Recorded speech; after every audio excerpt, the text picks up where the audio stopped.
3 కిలోవాట్లకి subsidy ఇస్తాం. దీనివల్ల దర్జాగా రేపు రాబోయే రోజుల్లో కరెంటు ఛార్జీలు కట్టే పరిస్థితి రాదు. ఇంకా ఎక్కువ కరెంటు ఉత్పత్తి చేసుకుంటే ఎలక్ట్రికల్ వెహికల్స్ కూడా తయారు చేసుకోండి. మీ స్కూటర్లకి ఎలక్ట్రికల్ వెహికల్స్ కానీ చేసుకుంటే మీరు ఇంకా ఎక్కడ తిరిగినా ₹1 ఖర్చు లేదు, పెట్రోల్ లేదు, డీజిల్ లేదు. కార్లకి, ట్రాక్టర్లకి అన్నిటికీ చేసుకునే అవకాశం ఉంటుంది. దీనికి కూడా ఆలోచించమని మిమ్మల్ని కోరుతున్నా. ఒక్కొక్క నియోజకవర్గానికి 10,000 ఇండ్ల పైన సోలార్ పెట్టాలని చాలా స్పష్టంగా చెప్పాను. ఇక్కడే కలెక్టర్ గారు ఉన్నారు, ఇక్కడే ఎమ్మెల్యే గారు ఉన్నారు. ఈ నియోజకవర్గంలో 10,000 ఇండ్ల పైన సోలార్ పెట్టకపోతే ఎమ్మెల్యే పవర్ కట్ అవుతుంది. క్లియర్గా చెప్తున్నా నేను. కలెక్టర్ కూడా ఒకవేళ మీరు చేయకపోతే జోల్ట్ ఇవ్వాల్సి వస్తుంది. కాబట్టి ఏం చేస్తారో నాకు తెలియదు. ఒక కార్యక్రమం ఇచ్చిన తర్వాత ప్రజాహితం కోసం చేసినప్పుడు దాన్ని ముందుకు తీసుకుపోయే బాధ్యత మీదని చెప్పి నేను మీకు తెలియజేస్తున్నా. ఇది కాకుండా వేద విద్యార్థులకు ₹3,000 వృత్తి ఇస్తున్నాం. అర్చకులకు ₹15,000, ఇమాములకు 10,000, మౌజములకు 5,000, పాస్టర్లకు ₹5,000 చొప్పున గౌరవ వేతనాలు ఇస్తున్నాం. ఆర్య వయస్సుల కోసం వాళ్ళ ఎలువెలిపోయినటువంటి కన్యకా పరమేశ్వర అమ్మవారి ఆత్మార్పణ దినోత్సవాన్ని కూడా ఏర్పాటు చేశాం. అమరావతిలో పొట్టి శ్రీరాములు మెమోరియల్ కోసం 5 ఎకరాలు పెట్టి తొందరలోనే అతి పెద్ద విగ్రహం, పొట్టి శ్రీరాములు విగ్రహం పెట్టే బాధ్యత తీసుకుంటాం. టీచర్లకు మేలు జరిగే విధంగా 117 జీవో రద్దు చేశాం. పోలీసులకు 213 కోట్లు సరెండర్ లీవుల కోసం డబ్బులు ఇచ్చాం. ఉద్యోగులు డబ్బులు వాడేసుకున్నారు, ప్రావిడెంట్ ఫండ్ వాడేశారు. 7,500 కోట్లు తిరిగి వారికి కూడా పే చేశాం. అంగన్వాడీ ఆశాలకు 1,50,000 మేర లబ్ధి చేకూరేలా గ్రాట్యుటీ ఇచ్చాం. మహిళల రక్షణ కోసం శక్తి టీమ్స్ ఏర్పాటు చేశాం. నేను ఒకటే మీ అందరికీ హామీ ఇస్తున్నా, గంజాయి డ్రగ్స్ చాలా ప్రమాదం. గడిచిన ప్రభుత్వంలో విచ్చలవిడిగా పెరిగిపోయినాయి. పిల్లలకు అలవాటు అయిపోయింది. కిరాణా కొట్లో కూడా దొరికే పరిస్థితి వచ్చింది. నేను ఒకటే చెప్పాను, నేను మాత్రం ఎవరిని వదిలిపెట్టను. గంజాయి అమ్మినా, డ్రగ్స్ అమ్మినా, అవి తీసుకున్నా తాట తీస్తానని మరొకసారి మీ అందరికీ హామీ ఇస్తున్నా. మన పిల్లల భవిష్యత్తు చాలా ముఖ్యం. ఇది ప్రమాదకరమైంది.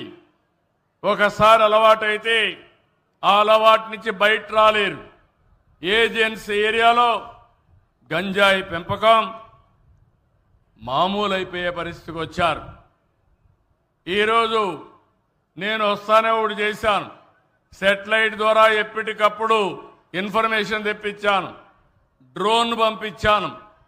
ఎక్కడికక్కడ చూసి మొత్తం ప్రక్షాళన చేస్తున్నాను. ఈగలనే పేరు పెట్టి, అంటే డేగ కన్ను పెట్టి మొత్తం ఎతుకుతున్నా ఎవడ దొరికినా మాత్రం తాట తీయడం తప్ప వదిలిపెట్టే సమస్య లేదని మరొక్కసారి మీ అందరికీ హామీ ఇస్తున్నా. ఇంకో పక్క యువత కోసం పెద్ద ఎత్తున పెట్టుబడులు వస్తున్నాయి. 20 లక్షల ఉద్యోగాలు ఇస్తాన్నా. మా తమ్ముడు నాకు ఒక బలం. ఎన్నికల్లో వాళ్లే నాకు పూర్తిగా బ్రహ్మాండంగా సహకరించారు, ఉద్యమ స్ఫూర్తితో పనిచేశారు. అలాంటి తమ్ముళ్లకు ఉపాధి కల్పించే బాధ్యత నాది. అందుకే పెట్టుబడులు వస్తున్నాయి. నిన్న ఢిల్లీలో అడిగారు, మీ రాష్ట్రంలో ఏ విధంగా పెట్టుబడులు పెట్టాలి? చాలా రాష్ట్రాలు పోటీ పడుతున్నాయంటే అందరూ పోటీ పడుతున్నారు. మా రాష్ట్రమే వేరు. దానికి కారణం ఇక్కడ సిబిఎన్ ఉన్నాడు. వేరే రాష్ట్రాల కంటే భిన్నంగా ఆలోచిస్తామని చాలా స్పష్టంగా చెప్పాను. ఈరోజు నేను కానీ, పవన్ కళ్యాణ్ గారు కానీ, నరేంద్ర మోడీ గారు కానీ, మేము ముగ్గురం కూడా ఆలోచించే విధానం ఆంధ్రప్రదేశ్ రాష్ట్రం నెంబర్ 1గా ఉండాలని.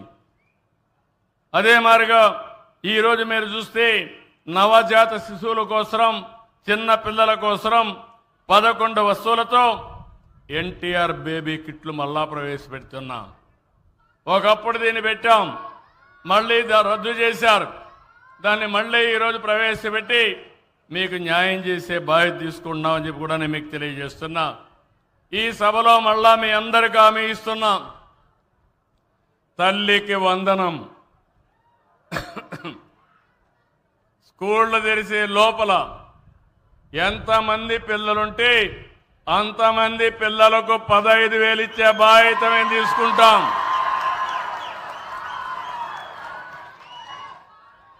నేను మీ ఊరికి వచ్చినప్పుడు చూశాను, జనాభా బాగా తగ్గిపోతా ఉంది. ఈరోజు మీరు చూస్తే మామూలుగా జనాభా నిలకడ ఉండాలంటే ఒక్కొక్క దంపతులు జీవితకాలం 2.1 మందికి సంతానం ఇవ్వాలి.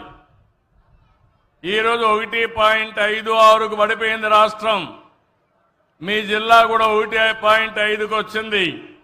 మీ గ్రామం చూస్తే ఇంకా అడ్వాన్స్డ్గా ఉన్నారు, 1.4కు వచ్చేశారు.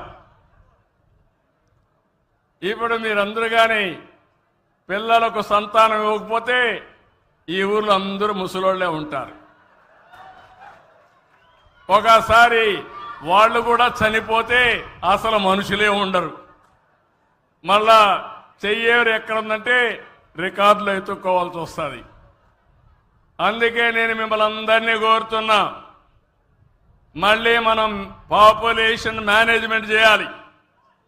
ప్రతి ఒక్కరూ 2 కంటే తక్కువ కాకుండా పిల్లల్ని కానీ బాధ్యత మీరు తీసుకోవాల్సిన అవసరం ఉంది. తల్లి, మీరందరూ గుర్తుపెట్టుకోవాలి ఈ విషయం. కొన్ని దేశాలు ఉన్నాయి,